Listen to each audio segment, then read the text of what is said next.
అందరికీ నమస్కారం. సాహితీ కౌముది ఛానల్లో భగవద్గీత వివరణము అనే శీర్షికకు స్వాగతం. ఇప్పటి వరకు శ్రీకృష్ణ పరమాత్మ కర్మలను ఎలా ఆచరించాలి అనే విషయాన్ని అర్జునునకు బోధిస్తూ వచ్చారు. అలాగే నిష్కామ కర్మలను చేయాలని, సమత్వ బుద్ధితో కర్మలను ఆచరించాలని చెప్పారు. ఇలా సమత్వ బుద్ధితో కర్మలను ఆచరిస్తే ఏమి జరుగుతుంది, దాని ఫలితం ఏమిటి అనే విషయాన్ని ఈ శ్లోకంలో ఇలా చెప్తున్నారు. కర్మజం బుద్ధియుక్తా హి ఫలం త్యక్త్వా మనీషిణః జన్మబంధ వినిర్ముక్తాః పదం గచ్చంత్యనామయం. ఇది శ్లోకం. ఈ శ్లోకం యొక్క పదవిభాగం ఎలా అంటే, కర్మజం బుద్ధియుక్తాః హి ఫలం త్యక్త్వా మనీషిణః జన్మబంధ వినిర్ముక్తాః పదం గచ్చంతి అనామయం. ఇది పదవిభాగం. ఏం చెప్పబడుతోంది ఈ శ్లోకంలో? బుద్ధియుక్తాః మనీషిణః కర్మజం ఫలం త్యక్త్వా.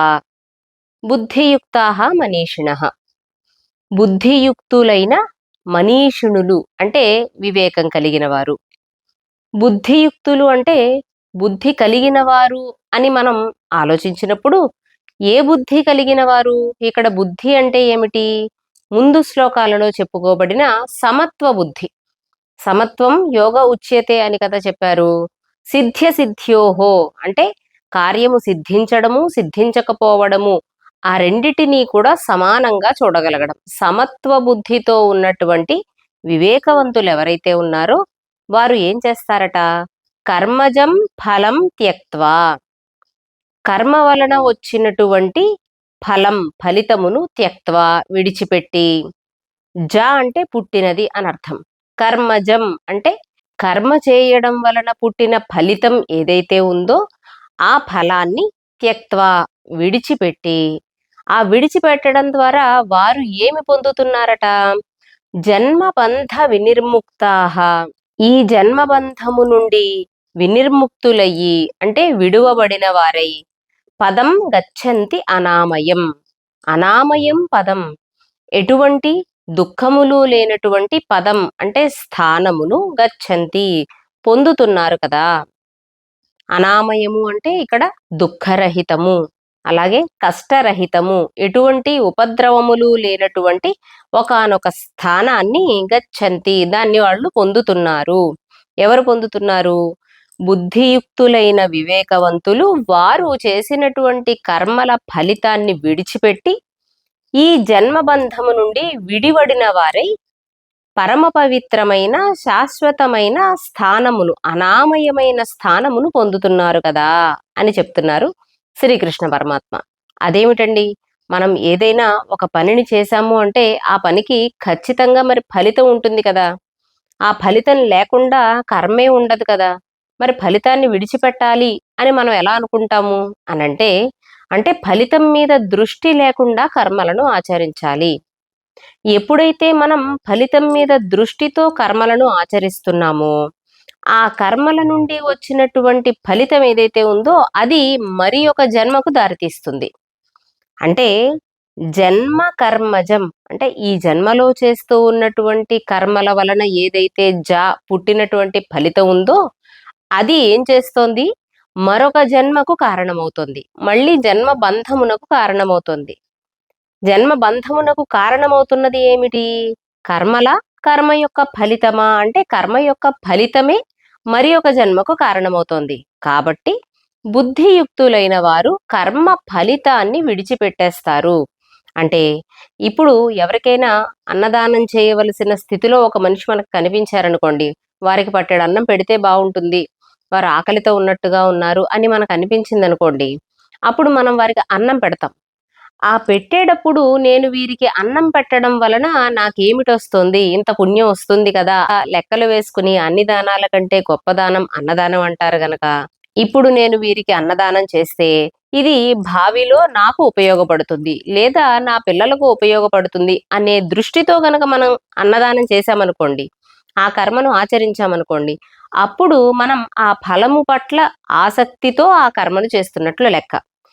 అటువంటి కర్మలు ఏం చేస్తాయి అంటే మళ్ళీ మళ్ళీ మళ్ళీ మళ్ళీ మనకు జన్మను అందిస్తూనే ఉంటాయి. అందువలన బుద్ధియుక్తులైన వారు, సమత్వ బుద్ధితో ఉన్నవారు ఏం చేస్తారట, కర్మల నుండి వచ్చేటువంటి ఫలితాన్ని వారు విడిచిపెట్టేస్తారు. తత్ఫలంగా వారు దేన్ని పొందుతున్నారు అంటే అనామయమైన స్థితిని పొందుతున్నారు. శోకరహితమైన శాశ్వతమైన స్థానాన్ని పొందుతున్నారు. మరి ఫలం మీద దృష్టితో గనక మనం కర్మలను ఆచరిస్తే ఏం పొందుతాము అంటే పుణ్యం పొందాము, దాన్ని మనం తీసుకుంటున్నాము. ఈ పుణ్యం యొక్క ఫలితము ఫలానా స్వర్గప్రాప్తి అని అన్నారు. ఆ పుణ్య ఫలం తరిగిపోగానే మన స్వర్గప్రాప్తి కూడా పోతుంది. తిరిగి మళ్ళీ మనం జన్మను స్వీకరించవలసి ఉంటుంది. కాబట్టి మనం ఎలా కర్మలను ఆచరించాలి అని చెప్తున్నారు శ్రీకృష్ణ పరమాత్మ. మనం నిష్కామముగా కర్మలను ఆచరించాలి. కర్మను ఆచరించేటప్పుడు ఫలితమునందు ఎటువంటి ఆసక్తి గాని, ఫలితమునందు ఎటువంటి దృష్టి గాని, ఫలాపేక్ష గాని లేకుండా మనం కర్మలను ఆచరించాలి. అదే మనకు మోక్షమునకు దారితీస్తుంది అని చెప్తున్నారు శ్రీకృష్ణ పరమాత్మ. ఇక్కడ శాశ్వతమైన అనామయమైన స్థానము అంటే దాని అర్థం పరమపదము. అంటే యద్గత్వా న నివర్తంతే తద్ధామ పరమం మమ అని అంటారు. ఎక్కడికి వెళ్తే తిరిగి మళ్ళీ రాక ఉండదో, వెనక్కి భూమి మీదకి రావలసిన అవసరం ఉండదో, దానినే మనం పరమపదము అని అంటున్నాం. అటువంటి స్థానాన్ని, అటువంటి స్థితికి మనిషి చేరుకుంటాడు అని చెప్తున్నారు శ్రీకృష్ణ పరమాత్మ ఈ శ్లోకంలో. ఇటువంటి బుద్ధి మనకు కలగడానికి ఏది మనకు అడ్డంకిగా ఉంటుంది, ఈ బుద్ధి కలగకుండా ఏది మనల్ని ఆపుతుంది అనే విషయాన్ని తరువాతి శ్లోకంలో చెప్తున్నారు శ్రీకృష్ణ పరమాత్మ. యదా తే మోహకలిలం బుద్ధిర్వ్యతితరిష్యతి తదా గంతాసి నిర్వేదం శ్రోతవ్యస్య శ్రుతస్య చ. ఇది శ్లోకం. ఈ శ్లోకం యొక్క పదవిభాగం ఎలా అంటే యదా తే మోహకలిలం బుద్ధిః వ్యతితరిష్యతి తదా గంతాసి నిర్వేదం శ్రోతవ్యస్య శ్రుతస్య చ. ఇది పదవిభాగం. ఈ సమత్వ బుద్ధి కలగాలి అని అంటే మనం దేనిని దాటుకోవాలట చెప్తున్నారు ఈ శ్లోకంలో.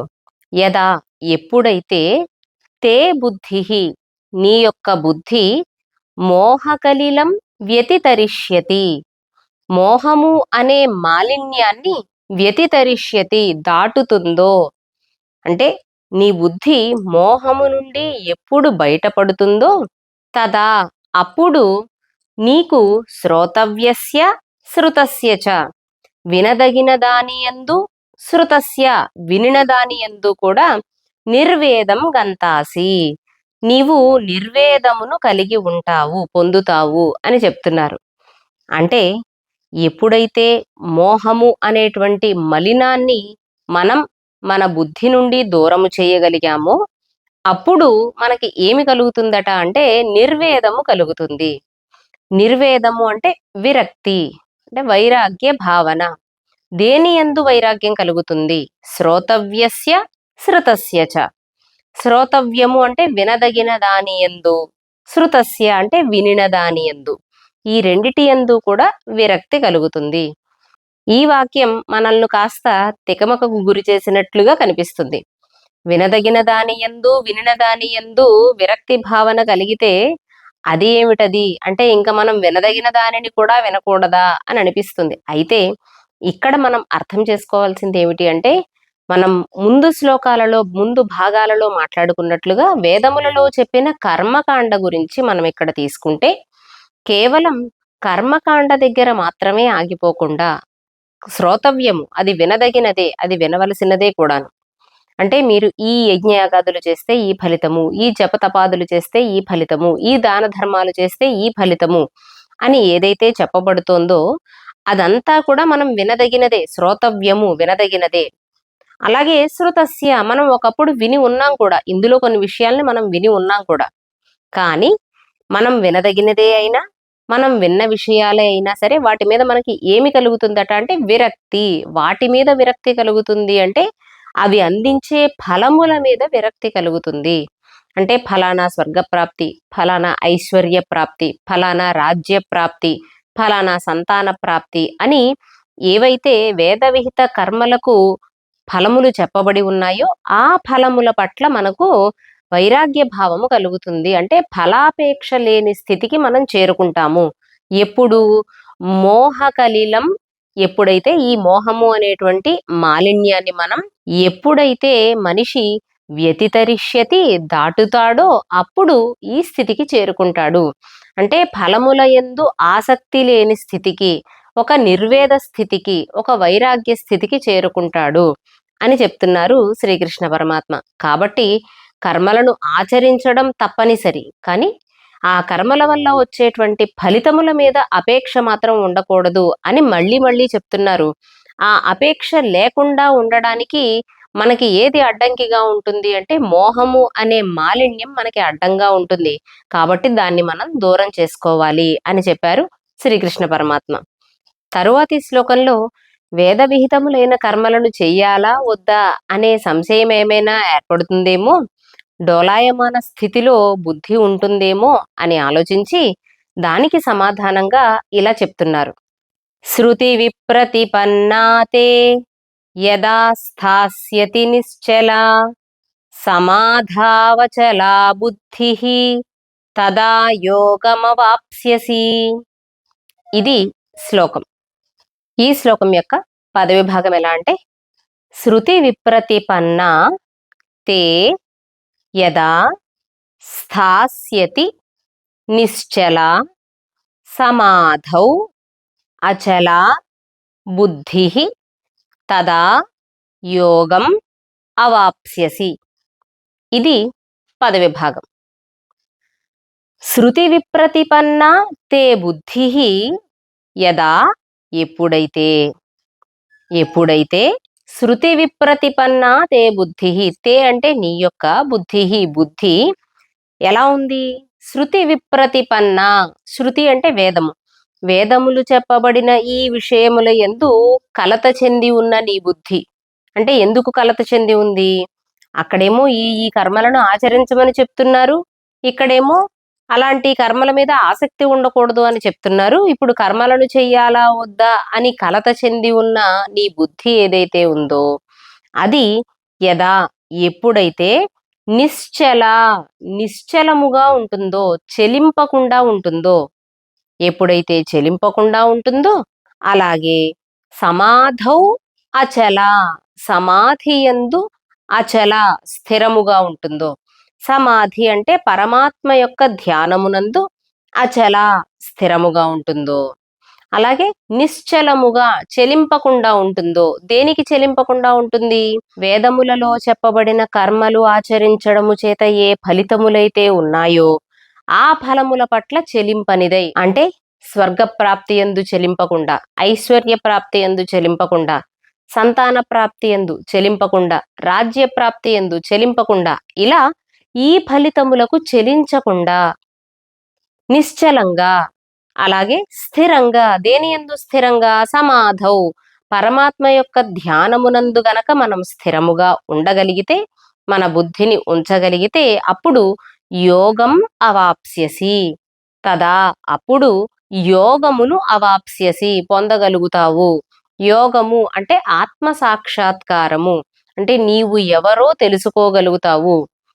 ఇతరములైన లౌకికములైన ఫలములను ఆశించకుండా పరమాత్మ యొక్క ధ్యానమునందు మనస్సును గనక స్థిరముగా ఉంచగలిగితే అప్పుడు నీవు ఎవరో తెలుసుకోగలుగుతావు, ఆత్మ సాక్షాత్కారము కలుగుతుంది అని చెప్తున్నారు శ్రీకృష్ణ పరమాత్మ. కాబట్టి వేద విహిత కర్మలను ఆచరించవచ్చు, ఆచరించాలి కూడా. కానీ ఆ ఆచరించే క్రమంలో మన మనస్సు నిశ్చలంగా ఉండాలి, మన బుద్ధి నిశ్చలంగా ఉండాలి. అంటే ఆ కర్మల వల్ల వచ్చే ఫలితముల యందు మన బుద్ధి చెలించకూడదు. శ్రీకృష్ణ పరమాత్మ ఇంత మాట్లాడిన తర్వాత అర్జునునకు సందేహం కలుగుతోంది. ఎప్పుడో సాంఖ్యయోగంలో 4వ శ్లోకంలో మాట్లాడిన అర్జునుడు మళ్ళీ ఇప్పుడు 54వ శ్లోకంలో మాట్లాడుతున్నాడు. ఇప్పటి వరకు చాలా శ్రద్ధగా విన్నాడు. ఇప్పుడు ఒక సందేహం కలిగింది. ఆ సందేహాన్ని ఇలా అడుగుతున్నాడు.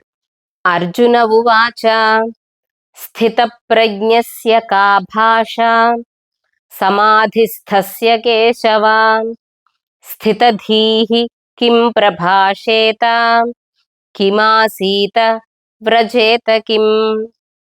ఇది శ్లోకం.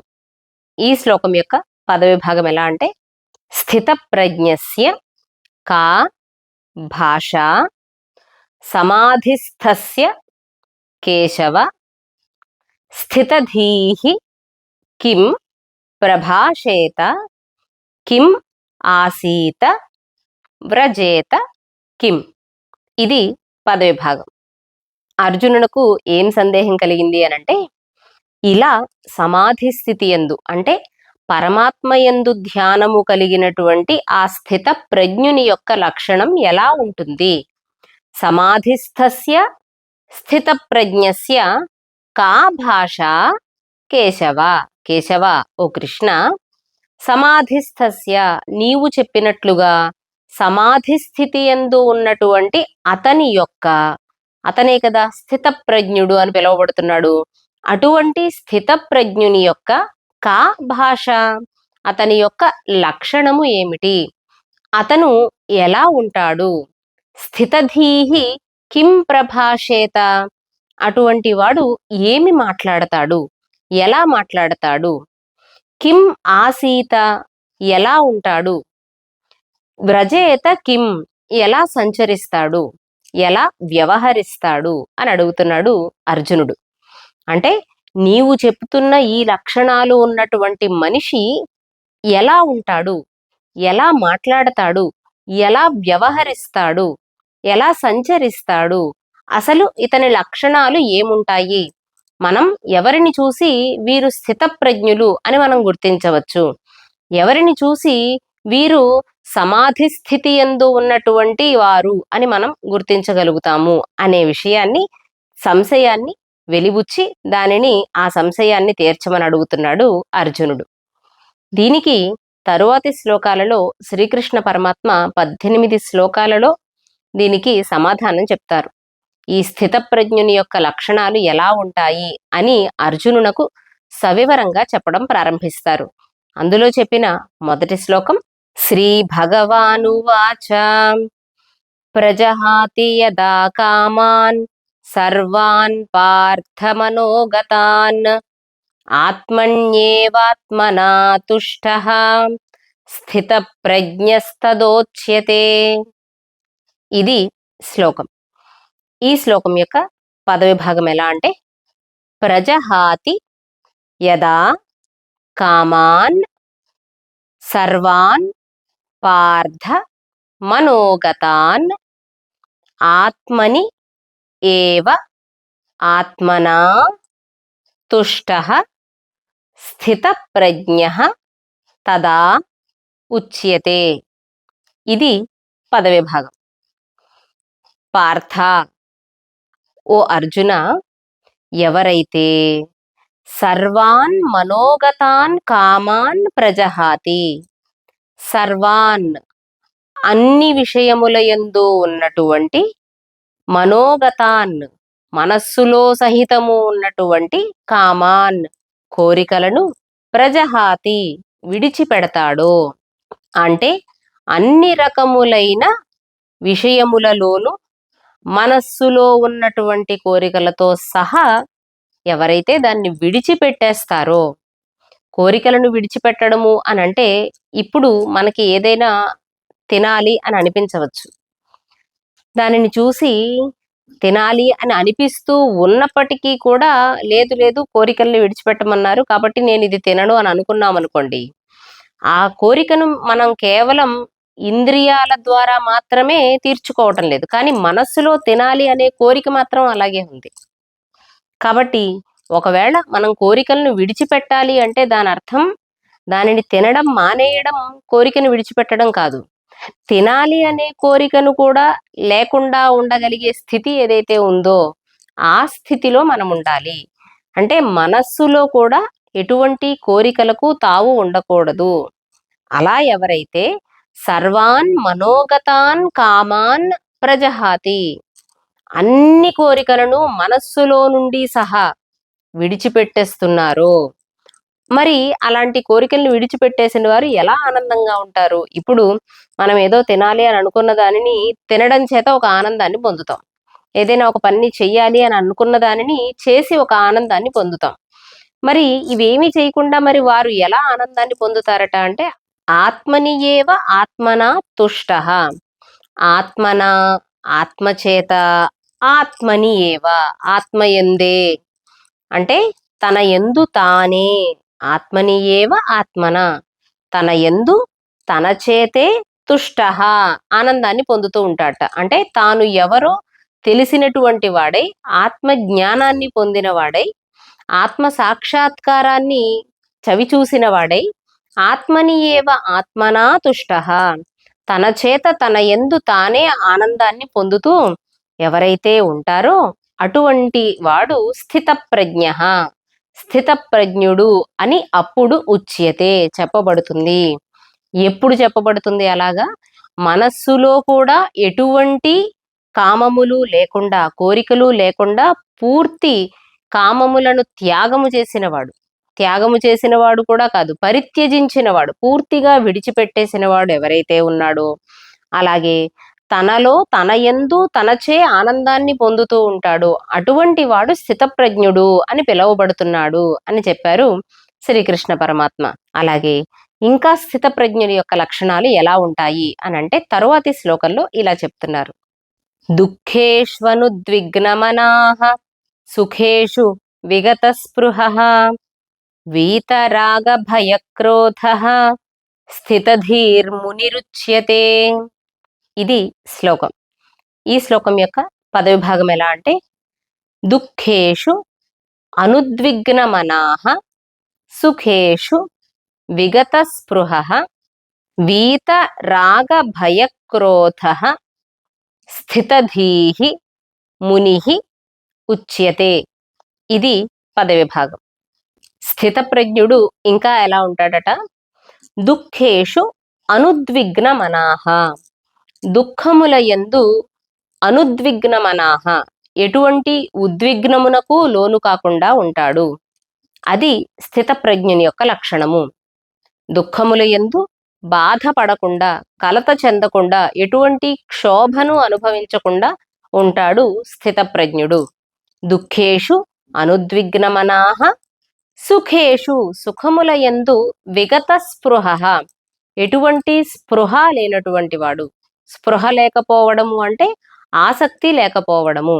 సుఖముల యందు ఆసక్తి ఉండదు, దుఃఖముల యందు బాధ ఉండదు.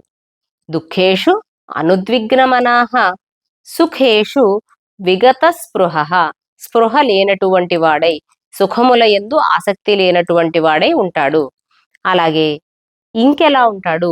వీత రాగ భయ క్రోధః, విడిచిపెట్టబడిన రాగము, భయము, క్రోధము కలిగినవాడు. అంటే దాని అర్థం విడిచిపెట్టబడిన రాగము కలవాడు, విడిచిపెట్టబడిన భయము కలవాడు, విడిచిపెట్టబడిన క్రోధము కలిగినవాడు. అంటే క్రోధము లేనివాడు, భయము లేనివాడు, రాగము లేనివాడు. వీటన్నిటినీ కూడా విడిచిపెడతాడు, సన్యసిస్తాడు. ఎవరు? స్థితప్రజ్ఞుడు అనేవాడు. రాగము అంటే దేని యందు కూడా అనురాగాన్ని కలిగి ఉండడు. అంటే లౌకికమైనటువంటి వస్తువుల యందు గాని, లౌకికమైనటువంటి బంధముల యందు గాని, ఈ లౌకికములైన ఫలముల యందు గాని రాగము లేకుండా ఉంటాడు, విరాగిగా ఉంటాడు స్థితప్రజ్ఞుడు. అలాగే భయము లేకుండా ఉంటాడు స్థితప్రజ్ఞుడు. దేని యందు భయం లేకుండా ఉంటాడు? ఈ ఫలము పోతుందేమో అనే భయం లేకుండా ఉంటాడు, ఈ బంధం పోతుందేమో అనే భయం లేకుండా ఉంటాడు. అలా లౌకికములైనటువంటి విషయములు దూరమవుతాయేమో అనే భయం లేకుండా ఉంటాడు. వీత రాగ భయ క్రోధః, క్రోధమును కూడా విడిచిపెట్టబడిన వాడై ఉంటాడు, క్రోధము కలిగి ఉండడు. వీతరాగః, రాగము లేనివాడుగా ఉంటాడు. వీత భయః, భయము లేనటువంటి వాడుగా ఉంటాడు. వీత క్రోధః, క్రోధము లేనివాడిగా ఉంటాడు. ఎవరు? స్థితప్రజ్ఞుడు. అటువంటి వాడే స్థితధీః మునిః ఉచ్యతే. అతనే స్థితధీః మునిః, స్థితప్రజ్ఞుడైన మునిగా ఉచ్యతే చెప్పబడుతున్నాడు. ఇక్కడ ముని అని అంటే మననశీలన కలిగినటువంటి వాడు ముని. అంటే నిరంతరము పరమాత్మను మననం చేసుకుంటూ ఉంటాడు, ధ్యానం చేసుకుంటూ ఉంటాడు. అటువంటి మననశీలము కలిగిన వాడు స్థితదీహి, స్థితప్రజ్ఞుడు అని ఉచ్యతే చెప్పబడుతోంది. కాబట్టి సుఖములకు పొంగిపోవడము, దుఃఖములకు కృంగిపోవడము ఇటువంటి లక్షణాలు లేకుండా ఉంటాడు. అలాగే రాగము, భయము, క్రోధము వీటిని విడిచిపెట్టిన వాడై ఉంటాడు. అటువంటి వాడు స్థితప్రజ్ఞుడు అని పిలువబడతాడు అని చెప్తున్నారు శ్రీకృష్ణ పరమాత్మ. మనం నిత్య జీవితంలో వీటిని అవలంబించడం చాలా కష్టమైన పనిలాగా మనకి అనిపిస్తుంది గాని చిన్న చిన్న విషయాల దగ్గర నుంచి మనం దీనిని సాధన చేయడం ప్రారంభిస్తే క్రమక్రమంగా మనలో ఉన్నటువంటి మానసికమైన బలం పెరగడం మనం దాన్ని గమనించగలుగుతాం. ఇది ఒకేసారి మనకి వచ్చేయాలి అనంటే ఎట్టి పరిస్థితుల్లోనూ వచ్చేటువంటిది కానే కాదు. ఇది కేవలం సాధన ద్వారా మాత్రమే సాధ్యం అవుతుంది. సాధన ఎక్కడి నుంచి ప్రారంభించాలి? చిన్న చిన్న విషయాల నుంచి ప్రారంభించాలి. చిన్న విషయాలతో ప్రారంభించుకుని నెమ్మదిగా మనలో ఉన్నటువంటి మోహములు మోహము అనేటువంటి మాలిన్యాన్ని నెమ్మదిగా దూరం చేసుకుంటూ పరమాత్మకు దగ్గరవ్వడం సాధ్యమవుతుంది అనే విషయాన్ని శ్రీకృష్ణ పరమాత్మ మనకి స్పష్టంగా చెప్తున్నారు. స్థితప్రజ్ఞుని యొక్క లక్షణాలు ఇంకా ఏమిటి అనే విషయాలను తరువాయి భాగంలో తెలుసుకుందాము. ఈ భగవద్గీత వివరణము అనే శీర్షికను మీ ముందుకు తీసుకురావడానికి వారి సహాయ సహకారాలను అందిస్తున్న తానా సంస్థ అధ్యక్షులు శ్రీ నరేన్ కొడాలి గారికి, అలాగే తానా ప్రపంచ సాహిత్య వేదిక అధ్యక్షులు శ్రీ తోటకూర ప్రసాద్ గారికి ప్రత్యేకంగా ధన్యవాదాలు తెలియజేస్తున్నాను. వీడియో కనుక మీకు నచ్చితే తప్పకుండా లైక్ చేయండి. సాహితీ కౌముది ఛానల్ని సబ్స్క్రైబ్ చేసుకోండి. మరిన్ని సాహిత్యాంశాలతో మీ ముందుకు రావడానికి ప్రోత్సాహాన్ని అందించండి.